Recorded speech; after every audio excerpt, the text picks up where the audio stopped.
మీకు అర్ధరాత్రి 12 గంటలకి కళ్ళొస్తున్నాయా?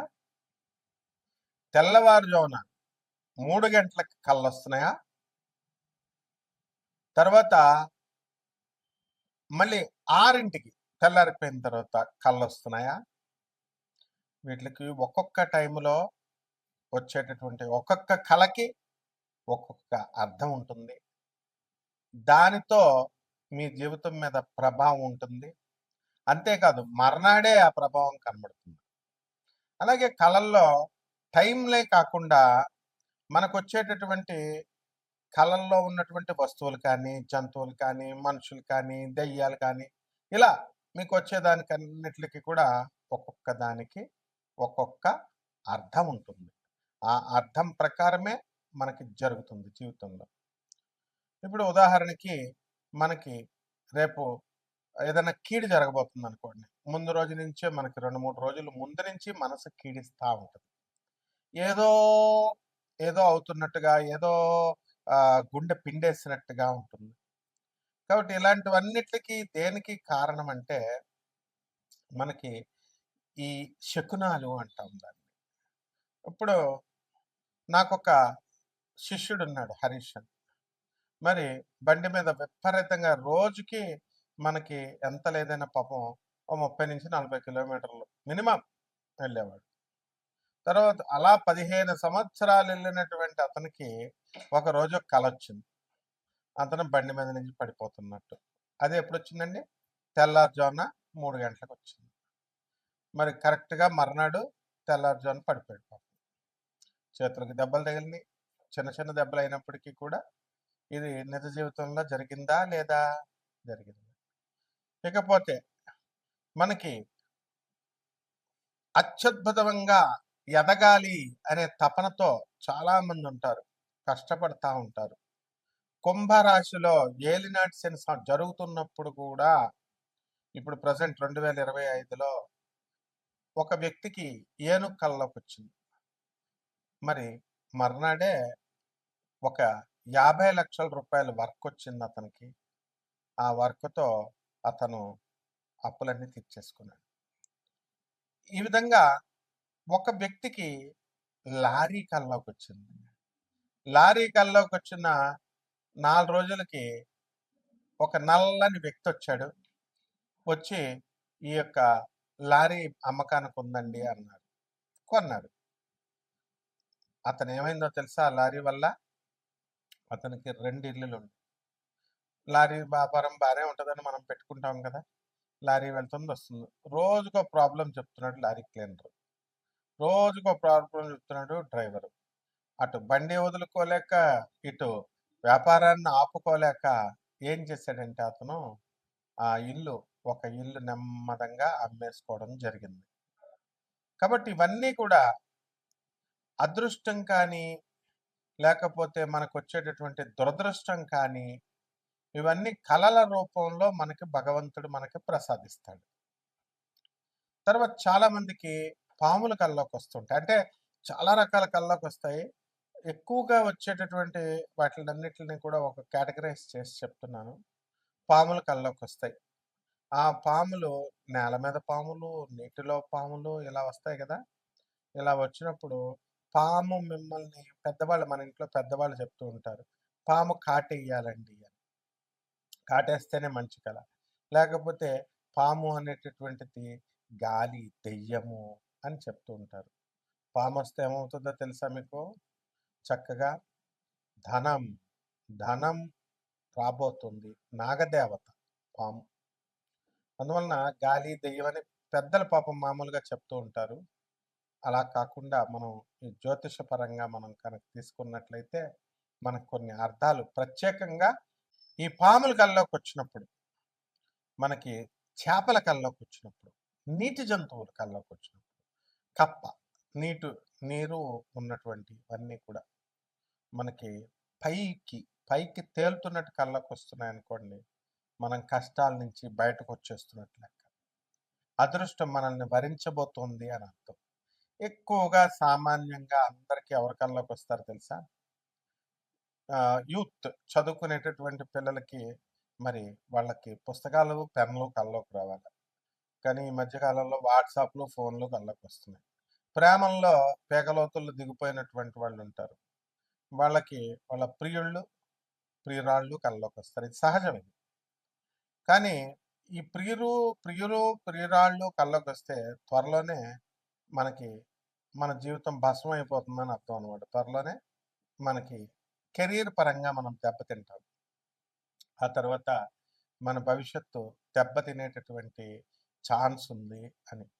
ఎందువల్లనండి బాబు ఇదేంటండి మాకు ఆలే కల్లోకొస్తున్నారంటే, ఇప్పుడు డైరెక్ట్‌లీ ప్రపోర్షనల్ అని, ఇన్వర్స్‌లీ ప్రపోర్షనల్ అని మనం చెప్పుకుంటాం. ఆ!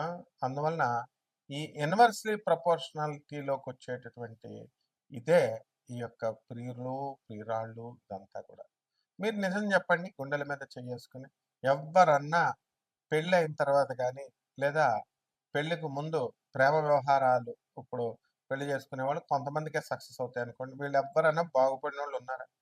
పెళ్లి అయినోళ్ళు గూడా ఇప్పుడు కాపురాలు చేస్తున్నటువంటి వాళ్ళు కూడా ఏదో సమస్య చెప్తానే ఉంటారు. ఏదో అప్పుల బాధ అంటాడు. లేకపోతే భర్త ఆహ్, ఇంకా సంపాదించట్లేదనో, లేకపోతే భర్త తాగుతున్నాడనో రకరకాల సమస్యలొస్తాయి. వీళ్ళందరికీ విచిత్రం ఏమిటని తెలుసా మీకు? అందరూ అసహించుకునేటటువంటి చాలామంది ఇప్పుడు జనరేషన్ మారిందనుకోండి. కొంతమంది అసహించుకునే మందు బాటిల్ కల్లోకొస్తే మనకి త్వరలో డబ్బు రాబోతుందని అర్థం. ఇన్వర్స్‌లీ ప్రపోర్షనాలిటీ సూత్రం అది. సో ఈ విధంగా మనకి బంధువులు కల్లోకొస్తున్నారు కళకళలాడుతూ. పెళ్ళవుతున్నట్టు కల్లోకొస్తారు.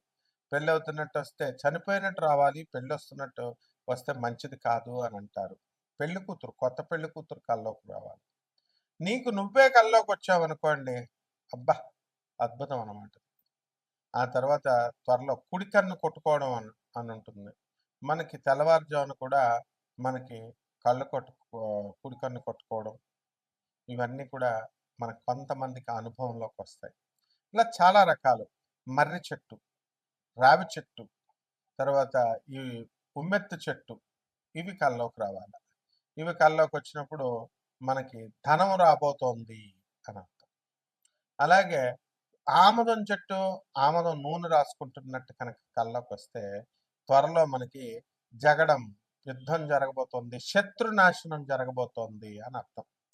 గొడుగు కల్లోకొచ్చిందనుకోండి, మనము మన వంశీకులో మన దూరపు చుట్టాలు ఎవరో ఒకళ్ళు మన దగ్గర బంధువులు పైకెళ్ళిపోతున్నారని అర్థం. ఇక చెప్పులు కల్లోకొచ్చినాయి అనుకోండి, మనకి త్వరలో కష్టాలు పోతున్నాయి అని అర్థం. మనము బండరాయిని మనం కొడుతున్నట్టుగా కల్లోకొచ్చిందనుకోండి, త్వరలో డబ్బు రాబోతోంది అని అర్థం. క్లాస్ రూమ్ కల్లోకొచ్చిందనుకోండి, స్టూడెంట్స్‌కొస్తది ఎక్కువ. జ్వరం వస్తదనమాట. మర్నాడు ఇటువంటి స్టూడెంట్స్‌కి ఏమవుద్ది క్లాస్ రూము, క్లాస్ టీచరు ఇలాంటోళ్ళొస్తే జ్వరం వచ్చేస్తది మర్నాడు. కానీ వాళ్ళ యొక్క భవిష్యత్తు ఆ కాంపిటీటివ్ ఎగ్జామ్‌లో ఏదైతే రాస్తున్నారో అటువంటి వాళ్ళకందరికీ కూడా జాబ్ రాబోతోంది అని. కాబట్టి ఏరోప్లేన్ ఎక్కినట్టు కల్లోకొస్తే చాలామంది పెద్దలు మనోళ్ళు చెప్తారు ఇంక పైకెళ్ళిపోతున్నట్టే అని. కాదు. విదేశాలకు వెళ్ళిపోతున్నారు అని అర్థం. ట్రైన్ కల్లోకొచ్చిందనుకోండి మనకి త్వరలో మనం ఓ పొలం కొనబోతున్నాం అని అర్థం. ఏమిటయ్యా ఇవన్నీను అనంటే పూర్వీకులు సాంప్రదాయాలుంటాయి. ఆచార వ్యవహారాలని కొన్ని ఉంటాయన్నమాట. పెద్దవాళ్ళు ఏది చెప్తే మీ ఇంట్లో మీ అమ్మమ్మ, మీ తాతయ్య, మీ నాయనమ్మ, మీ తాతయ్య ఏది చెప్తే అది శాసనం. దీన్ని మించినటువంటి ఆచారము, వ్యవహారము ఏమి ఉండదనమాట. కాబట్టి చాలామంది ఇటువంటి కళలు మనకొచ్చినప్పుడు అందరూ కూడా "ఏవండి గురుగారు రెమెడీస్ ఏంటండి? రెమెడీస్ ఏంటండి?" అని అడుగుతా ఉంటారు. రెమెడీస్ అనేటటువంటివి ఏమి ఉండవండి. రెమెడీస్ చేసుకుంటే మీకు అలా అలవాటు చేసేసారనమాట. రెమెడీస్ చేసుకోవడం వల్ల వస్తుందని. ఉప్పు, మిరియాలు తీసి అప్పుడు కలలేచిన తర్వాత పీడ కలలొచ్చిన తర్వాత లేచి తలంటు స్నానం చేసి, ఆ ఉప్పుని, మిరియాలని భగవంతుడి దగ్గర పెట్టి దీపారాధన చేయడం ఒక్కటే రెమెడీ. ఇక మనము దాన ధర్మాలు చేసుకోవాలి బాగా. అనాథ పిల్లలకి దాన ధర్మాలు చేసుకోవాలి. తర్వాత ఈ యొక్క సాధువులకి దానం ధర్మాలు చేసుకోవాలి. వికలాంగులకి దాన ధర్మాలు చేసుకోవాలి. పేదవారికి దానం ధర్మాలు చేసుకోవాలి. మనిషి ఈ ఇవి తప్ప మిగతా అన్ని కార్యక్రమాలు చేస్తున్నాడు. షాపింగ్‌కెళ్తున్నాడు, కొంటున్నాడు ఇవన్నీ కూడా కాదు. అందువలన మనం చేయాల్సిందేంటంటే చక్కగా ఈ ఇవి రెమెడీస్ ఇవి. చక్కగా మీకు 12 ద్వాదశ రాశుల పైన ఈ యొక్క కళల ప్రభావం ప్రకారం మనం ఈ జాతకం ఈ యొక్క సంవత్సరంలో ఎలా ఉంటుందో మనం తెలుసుకుందాం. ధనుస్సు రాశి, ఈ ధనుస్సు రాశి వారికి అందరికీ కూడా మనకి ఏం జరుగుతుందండి అని అంటే కళలు వస్తూ ఉంటాయి. ఏం కళ్ళలోకి వస్తాయండి? ముసలోళ్ళు వస్తారు కళ్ళలోకి, పంతులు గారులు వస్తారు. పిండ ప్రదానం చేసేటటువంటి పంతులు గారులు నదీ తీరాల్లో కానీ గుళ్ళో పంతులు గారులు పూజలు చేస్తున్నట్టు వస్తారు. ఏదొచ్చినా పర్వాలేదు, రెండు కూడా కళ్ళలోకి వస్తే కనుక మీకు సమస్యల నుంచి బయటికి వెళ్ళిపోతున్నట్టుగా ఉంటుంది. ఆ తర్వాత మీకు కర్ణపిశాచి లాంటి మాటలు వినబడుతూ ఉంటాయి. కొంతమంది కాళికాదేవులు, దుర్గాదేవులు వెళ్ళొచ్చి చెప్తున్నారండి అనేటటువంటి భ్రమలో ఉంటారు. మనకది భ్రమగా అనిపిస్తుంది, పాపం వాళ్ళకి అది సత్యం. కాబట్టి అటువంటి వాళ్ళకి ఏమవుతుందంటే దూరంగా దూర సముద్ర ప్రాంతాలకు ప్రయాణాలు చేసేటటువంటి అవకాశాలు ఉంటాయన్నమాట. ఇప్పుడు ఎలుగుబంట్లు కల్లోకి వస్తూ ఉంటాయి. ఎలుగుబంట్లు కల్లోకి వచ్చినప్పుడు ఏమవుతాయంటే చక్కగా మీరు కష్టాల నుంచి పైకి ఎక్కుతున్నట్టు ఉంటుంది. వృత్తి, వ్యాపార, ఉద్యోగ విషయాల్లో బ్రహ్మాండంగా ఉంటుంది. ఇటువంటి వాళ్ళందరూ కూడా చెప్పుల షాపులు పెట్టుకోవాలా. అండ్ రెండవది రాహుబలము అనేటటువంటిది మనకి పుంజుకుపోయింది కాబట్టి వ్యాపారాలు బ్రహ్మాండంగా ఉంటాయి. అండ్ దుర్గాదేవి ఎక్కువగా ఫ్రీక్వెంట్గా కల్లోకి వస్తూ ఉంటుంది. అండ్ రక్తము ముఖ్యంగా ఇవన్నీ కూడా కల్లోకి వస్తూ ఉంటాయి. కొంతమందికి బ్లాక్ మ్యాజిక్స్ చేశారేమో అని ఎముకలు, స్కల్స్ ఇలాంటివన్నీ కల్లోకి వస్తాయి. మగవాళ్ళకి కొంతమందికి మందు బాటిళ్ళు కల్లోకి వస్తూ ఉంటాయి. ఈ మందు బాటిల్ కల్లోకి రావడం వల్ల లక్ష్మి వస్తుందనమాట. ఏమంటే మందు తాగితే లక్ష్మి పోద్ది కానీ ఇదేంటండి అని ఇలాంటి క్వశ్చన్స్ అడగకూడదు అనమాట మీరు. ఇవన్నీ కూడా శాస్త్రం. సురాపానం, దేవతలు ఇంద్ర భోగాలు అనుభవిస్తారనమాట. కాబట్టి మీకు ఒక విషయం చెప్పారంటే స్టన్ అయిపోతారు మీరు. శుక్రాచార్యుడు వారు మనతో మందు కొడతారు. శుక్రాచార్యులు వారు మిగతా ఏ దేవతలందరూ కూడా కొడతారు. కానీ శుక్రాచార్యులు వారు కొట్టేటప్పుడు ఎవరికైతే మందు అలవాట్లు ఉన్నాయో అటువంటి వాళ్ళంతా కూడా ఓం శుక్రాయ నమః అంటూ ఇలా మందును పోసారనుకోండి, ఆయనకి అర్పించి తాగితే మీకు రాజ్య పదవి వస్తుంది, అందులో డౌట్ లేదు. శ్యామ్ అని రహమత్ నగర్లో శ్యామ్ గారు అని చెప్పి ఆయన ముదిరాజు అనమాట, శ్యామ్ ముదిరాజు. ఆయన కార్పొరేటర్గా అయ్యారు. నేను ఆ సలహా ఇచ్చాను, ఆయన అయ్యారు. అది మానేసిన తర్వాత మరి ఆయన ఓడిపోయారు ఎంఐఎం పార్టీ నుంచి వేరే పార్టీ టీఆర్ఎస్లోకి వెళ్ళి.